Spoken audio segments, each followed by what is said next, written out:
Bem-vindos a mais um Panorama do Antigo Testamento. Nós estamos dando continuidade, então, dentro dos últimos profetas, no livro de Zacarias. Então, Zacarias vai ser um profeta que ele tem uma mensagem muito contundente a pregar, a passar. E dentro dessa mensagem a gente vai verificar que Zacarias era um profeta e um sacerdote de Judá, era um profeta e era descendente desses sacerdotes, né? A gente pode colocar assim, de Judá. Ele prega no período pós-exílico. Ele é profeta e sacerdote. Prega no período pós-exílico. Dá continuidade, então, à mensagem que Ageu havia iniciado. Seu avô exercia o sacerdócio ainda. E aí a gente lembra de Números, quando vai dizer que a vida útil do sacerdote é de 30 a 50 anos. Então, se seu avô ainda exercia o sacerdote, o seu avô poderia estar ali próximo da casa dos 50 anos, o que daria uma idade para Zacarias muito tenra. Ele era muito jovem, uns 16, 18 anos. Ele era um membro da sinagoga, presidida por Esdras, então isso aí a gente verifica pelos relatos históricos. São 211 versículos, dos quais 149 são proféticos, e 69% desse livro, então, é de cunho profético. E Zacarias é aquele que as escrituras vão dizer que ele morreu entre o santuário e o altar. Então o nome de Zacarias também quer dizer Deus se lembra. É o livro mais cristocêntrico do Antigo Testamento. E a mensagem do livro é uma mensagem de esperança. Essa é a alcunha do livro do início ao fim. Quando você olha para ele, Zacarias, as mensagens de Zacarias são para dar esperança a um povo que está retornando à sua terra, normalmente. Então, nós podemos dividir o livro de Zacarias da seguinte forma, em 3 porções. A primeira delas, visão de Zacarias, do 1 ao 6, depois um interlúdio histórico do 7 ao 8 e os eventos finais do 9 ao 14. No 8º mês do 2º ano de Dario, veio a palavra do Senhor ao profeta Zacarias, filho de Baraquias, filho de Ido, dizendo: o Senhor se irou em extremo contra vossos pais. Então o texto começa assim. Zacarias vai lembrar ao povo o que aconteceu com os pais deles. Por que eles estavam no cativeiro? Eles foram trazidos de volta, mas no momento anterior eles estavam no cativeiro babilônico. Mas agora eles estão novamente na terra deles.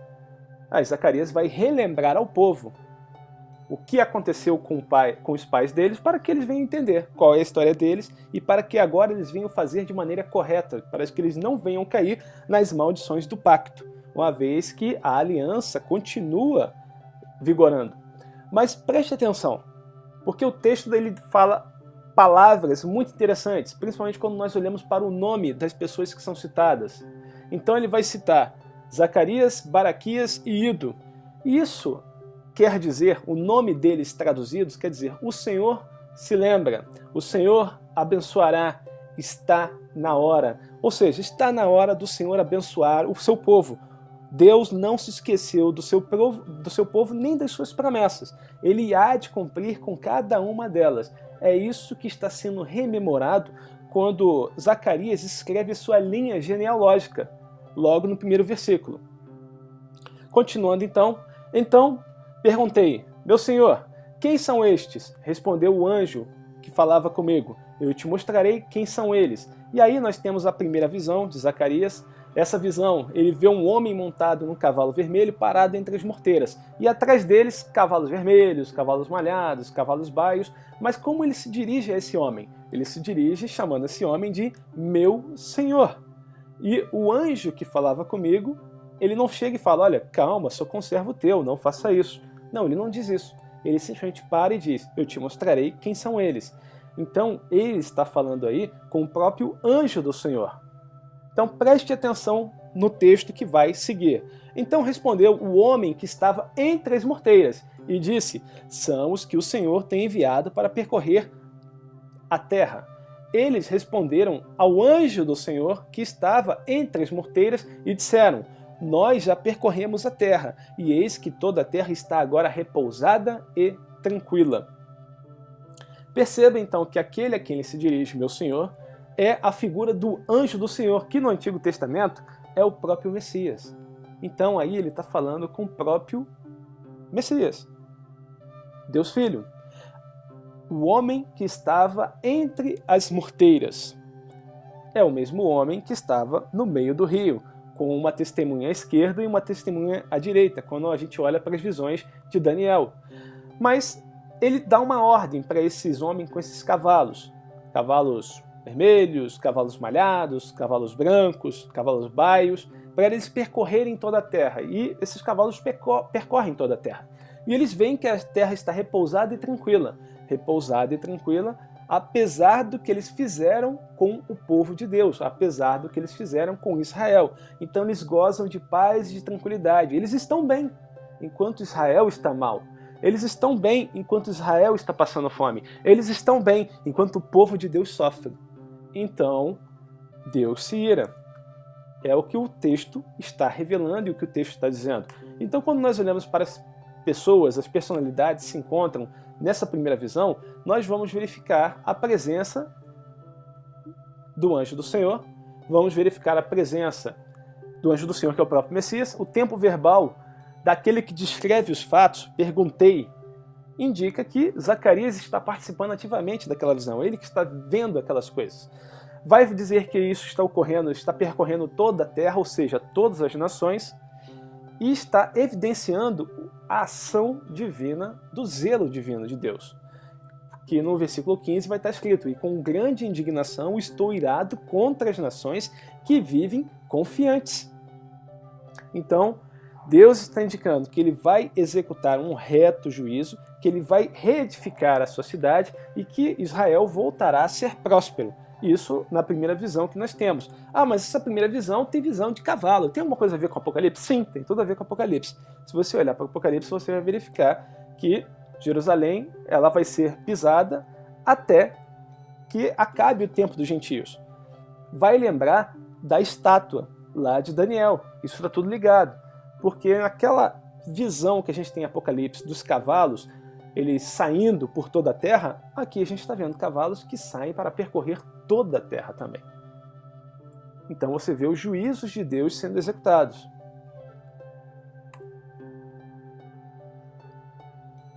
Continuando então, a segunda visão, a dos chifres e dos carpinteiros. Então o Senhor me mostrou 4 ferreiros. Então perguntei: que vêm fazer estes? E ele respondeu: aqueles são os chifres que dispersaram a Judá, de maneira que ninguém pode levantar a cabeça. Estes ferreiros, pois, vieram para amedrontar, para derribar os chifres das nações que levantaram o seu poder contra a terra de Judá para a espalhar. Então, a gente tem a visão dos 4 chifres que dispersaram Judá, Israel e Jerusalém. Mas quem são os 4 chifres? Se ele está dizendo que os 4 chifres são aqueles que dispersaram Israel, então a gente só tem uma linha lógica para raciocinar. Babilônia, Pérsia, Grécia e Roma são os 4 chifres que dispersaram Israel.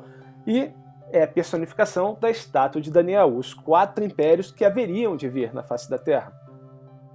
Mas quem são os ferreiros? Ora, os ferreiros foram aqueles que foram levantados para dispersar os chifres. Ora, então se o primeiro chifre vai destruir a Babilônia, então o primeiro ferreiro é a Pérsia. Agora, se a Pérsia vai se tornar o novo chifre, alguém tem que destruir a Pérsia. Quem vai destruir a Pérsia é a Grécia. Então a Grécia é o próximo ferreiro. A Grécia vai ser a nova potência mundial. Alguém vai ter que ser levantado para destruir a Grécia. Esse será Roma. Então Roma será o terceiro ferreiro. Mas quem irá destruir Roma? A própria estátua de Daniel já nos dá a resposta. Porque a estátua de Daniel diz que uma pedra foi cortada sem a utilização de mãos, foi arremessada contra a estátua e destruiu a estátua toda. Então o quarto ferreiro é o próprio Messias. Ele destrói o império anticristão mundial na face da terra. A partir daí, nós temos a terceira visão, o homem com o cordel de medir. Ele disse: corre, fala a este jovem, Jerusalém será habitada como as aldeias sem muros. Novamente estamos falando de aldeias sem muros. Novamente estamos lembrando dessa visão, por causa da multidão de homens e animais que haverá nela. Pois eu lhe serei, diz o Senhor, um muro de fogo em redor. Eu mesmo serei no meio dela a sua glória. Só que essa passagem aqui dá a impressão que ele não está falando do período tribulacional, ele está falando do período do milênio, porque aqui ele deixa claro que quem está habitando dentro da cidade é o próprio Deus. E esse é um motivo mais do que justificado para que Israel não precise mais de muros para se defender e nem para delimitar o seu território. O seu território não é mais invadido, o seu território é reconhecido. Comprimento e largura estipulados agora são obedecidos. E são obedecidos por quê? Porque aquele que é o reto juiz e aquele que tem capacidade de aplicar a sua lei com exatidão, ele estará governando todos os povos da face da terra. Pois eu lhe serei, diz o Senhor, um muro de fogo em redor. Eu mesmo serei no meio dela a sua glória. Continuando então, Zacarias 2,8, porque aquele que tocar em vós, toca na menina do seu olho. Então aqui, menina do seu olho, está falando de Israel. Então assim, tocar na menina do olho é uma coisa que machuca, é uma coisa que o olho é sensível. Então quando você toca na menina do seu olho, a primeira ação que você tem é de proteção. Então aquele que toca na menina do vosso olho, aí está aquele. Então quando nós olhamos para Mateus 24, Mateus 25 e verificamos todo aquele contexto da entrada do milênio, do início do reino milenar, onde que fala, mas Senhor, onde foi que nós te vimos com fome, te demos de comer? Quando foi que nós te vimos com sede, te demos de beber? Ou quando te vimos nu e te vestimos? E aí eles falam, olha, sempre que vocês fizeram a um desses pequeninos, fizeram a mim. Entra no gozo do seu Senhor. Então está falando do bem ou do mal que o povo do período tribulacional estiver fazendo com Israel. Então, as nações naquela época, elas poderão entrar ou não no reino milenar, segundo o que fizerem com Israel. Basta ler Mateus 24 e Mateus 25, contexto escatológico, contexto tribulacional. Quando você lê Mateus 24, você verifica que realmente o contexto ali não é igreja, o contexto ali é Israel, os aspectos são específicos da terra de Israel, não tem por que alguém orar para que a perseguição não ocorra no sábado, porque para a igreja, tanto faz ser no sábado, na segunda, no domingo ou na terça. Se você tiver como correr, você vai correr 1000 quilômetros, mas você corre. Agora Israel não. Israel é preso a tudo aquilo que está escrito nas Escrituras. Israel não vai andar mais do que é previsto num dia de sábado, no sabate. Canta e exulta, ó filha de Sião, porque eis que venho e habitarei no meio de ti, diz o Senhor. Então, novamente, Deus diz que Israel novamente vai se alegrar, Israel novamente terá júbilo, porque o próprio Deus, o Deus encarnado, o Deus vivo, estará habitando no meio do seu povo. Então, o homem com o cordel de medir, ele está medindo e ele vai identificar o território de Israel. Estamos falando das novas dimensões que o território de Israel há de ter. Então, esse símbolo do homem com cordel de medir vai lembrar um símbolo de reconstrução, de indivisibilidade, de proteção e de cuidado, de zelo. E aí a gente tem os versículos indicando quais são os elementos que nós encontramos dentro do texto. Então o tempo verbal vai indicar que Zacarias está participando daquela visão. O Senhor é o próprio Messias, meia mão sobre eles. Aí está falando da ação que Deus vai agir contra as nações. Habitarei no meio de ti, é o próprio estabelecimento do reino milenar, onde que Deus vai realmente reinar soberano na face da terra, onde haverá paz sem precedentes, onde o homem não ensinará ao seu próximo mais a arte da guerra, segundo Isaías, e por aí a gente vai. A quarta visão, então, é o tribunal contra o sumo sacerdote. Então Deus me mostrou o sumo sacerdote Josué, o qual estava diante do anjo do Senhor. Anjo do Senhor, a figura do Messias. E Satanás estava à mão direita dele para lhe opor, mas o Senhor disse a Satanás, o Senhor te repreende, ó Satanás. Sim, o Senhor, que escolheu a Jerusalém, te repreende. Não é este um tição tirado do fogo? Ora, Josué, trajado de vestes sujas, estava diante do anjo do Senhor. Bem, o que você tem que lembrar disso tudo aqui? Existe um tribunal. O sumo sacerdote de Josué está tipificando Israel. Nós temos a figura do anjo de Deus, do Messias, e a figura de Satanás, que está acusando o sumo sacerdote, está acusando Israel. O sumo sacerdote aqui é o sumo sacerdote da época, Josué. Então, o sumo sacerdote tem que se vestir com vestes sacerdotais, ele tem que se vestir de forma diferente do que seu povo. A sua veste tem que estar limpa, impecável, porque ele é aquele que está fazendo, às vezes, apresentando o povo a Deus e sendo o representante de Deus ao povo. Ele está sendo o intermediador, é a figura do sacerdote, é a responsabilidade dele. Mas Satanás olha para o sumo sacerdote e fala: eis que ele está trajado de vestes sujas. E é um fato, qualquer um que olhar para o sumo sacerdote vai verificar que as roupas dele estão imundas. Mas o texto aqui não é trajado de veste suja, dessa de poeira de rua, não. O texto aqui, no original, trajado de vestes de cocô de neném. Você sabe o que é vestes de cocô de neném? Imagina uma roupa de um neném cagada do início ao fim dela. Não tem uma ponta que você consiga segurar. Cocô de neném, você sabe que cheira muito bem. Então você imagina que aquilo é claro e evidente. Então Satanás está apontando um pecado que está claro, é visível, ele não precisava nem apontar. É aquilo, ele não está mentindo, ele está falando a verdade. Por incrível que você possa imaginar, mas qualquer um pode ver aquilo que Satanás está falando. Assim, não é novidade o que ele está dizendo. Mas, eis que o anjo do Senhor está presente, e eis que tenho feito que passe de ti a tua iniquidade, e te vestirei de finos trajes. Então o sumo sacerdote se retira aquelas vestes sujas dele e se colocam vestes limpas, para que ele possa estar na presença de Deus. Então esse é o julgamento que nós temos ali presente. Realmente, ele está sujo, ele está imundo, ele está em pecado, mas aquele que tem autoridade, aquele que tem capacidade, aquele que pode todas as coisas, ele substitui as vestes sujas por vestes limpas.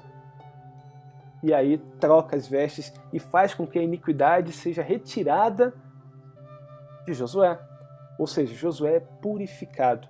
Ele não merecia, mas ele é purificado. Nós não merecemos a salvação, mas nós a adquirimos por intermédio de Jesus Cristo.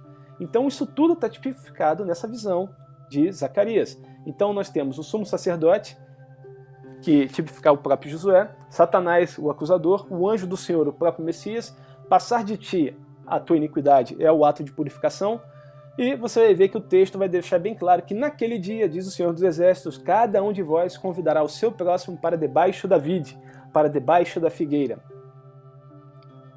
Para debaixo da vide, para debaixo da figueira, dá a ideia que cada um vai convidar o seu próximo para estar em Israel, para estar debaixo da vide, para estar debaixo da figueira, que são simbologias que vão identificar o povo de Israel. Então está falando que as nações estarão marchando rumo a Jerusalém porque sabem que o governo mundial se encontra lá, o governo messiânico se encontra lá, que o regente de toda a terra se encontra lá, que o próprio Deus vivo encarnado se encontra naquela cidade. Não sabes tu que é isto? Respondi, não, meu senhor. Prosseguiu ele e me disse, esta é a palavra do Senhor a Zorobabel, não por força, nem por poder, mas pelo meu espírito, diz o Senhor dos Exércitos. E aí a gente tem a visão do castiçal de ouro. Então, nessa visão, a gente tem riquezas e a gente tem homens, exército de homens valentes. Mas Deus está falando, olha, nem por força, nem por um exército de homens valentes, nem por poder, nem por extrema riqueza é que eu farei todas as coisas voltarem ao estado que elas eram, mas pelo meu Espírito, pela ação do Espírito Santo, pela minha ação na face da terra. Eu mudarei as coisas, farei as coisas de forma que os homens não entendam. Então, aqui está sendo identificada a própria ação do Espírito Santo na face da terra. Como Deus irá fazer com que todas as coisas sejam convergidas novamente a Ele. Continuando, tomou o anjo que falava comigo e me despertou, como a um homem que é desperto do seu sono. Então Zacarias parece estar adormecido. Tornou o anjo a falar comigo e me despertou, como um homem que é desperto do seu sono. Então ele está dormindo. mas o Senhor vai acordá-lo. E isso tem tudo a ver para aquilo que está sendo dito nessa profecia. Porque a próxima coisa que é dito no texto vai ser justamente algo importante, algo que para Israel é complicado de entender. Prossegui e lhe perguntei: que são as duas oliveiras à direita e à esquerda do candelabro? E ele vai responder o que são as duas oliveiras. Então ele disse: são os dois ungidos que assistem junto ao Senhor de toda a terra. Então ele fala que junto ao Senhor de toda a terra existe dois ungidos, que eles são testemunhas, que eles estão ali para testemunhar todos os fatos. E aqui fica uma visão muito clara de tudo que está acontecendo, porque essa aí é a visão do castiçal de ouro, do vaso de azeite, das 7 lâmpadas, dos 7 canudos e das 2 oliveiras. Então a gente tem o candelabro todo, o castiçal de ouro, no meio, simbolizando a própria presença de Deus, as 7 lâmpadas, os 7 canudos, e 2 oliveiras, uma à esquerda e uma à direita, que são as testemunhas. Quando nós olhamos isso tudo, nós nos remetemos automaticamente para Apocalipse, as 2 testemunhas do período tribulacional. Quem são essas 2 testemunhas? As que estão do lado do Senhor, assistindo a todos os fatos que estão acontecendo. Aí nós temos as representações. Então temos representações daquela época e temos representações futuras. Então Zacarias é desperto do sono, vai simbolizar o próprio Israel, vai simbolizar a oliveira. Israel, ela vai entrar no período tribulacional como quem dorme, como quem não conhece a própria história, como quem não sabe o que está acontecendo. No meio do período tribulacional, Israel é desperto. As 2 testemunhas estarão pregando e os 144 mil, que serão selados e irão pregar audaciosamente a palavra de Deus. Zorobabel é uma representação da própria oliveira, da representação de próprio Israel. As lâmpadas, os canudos e o azeite é a representação da presença do Espírito Santo. Zacarias e Zorobabel estão tipificando as 2 testemunhas. Então, ora fala sobre Zacarias e Zorobabel, parece que está falando deles, mas você vê que Zacarias entende que não. E ele pede para que seja esclarecido a respeito desses fatos. Quem são as 2 oliveiras? E aí ele é respondido: estes são os 2 ungidos que assistem junto ao Senhor de toda a terra. Então fica claro que está falando de outras pessoas que não são Zacarias e Zorobabel.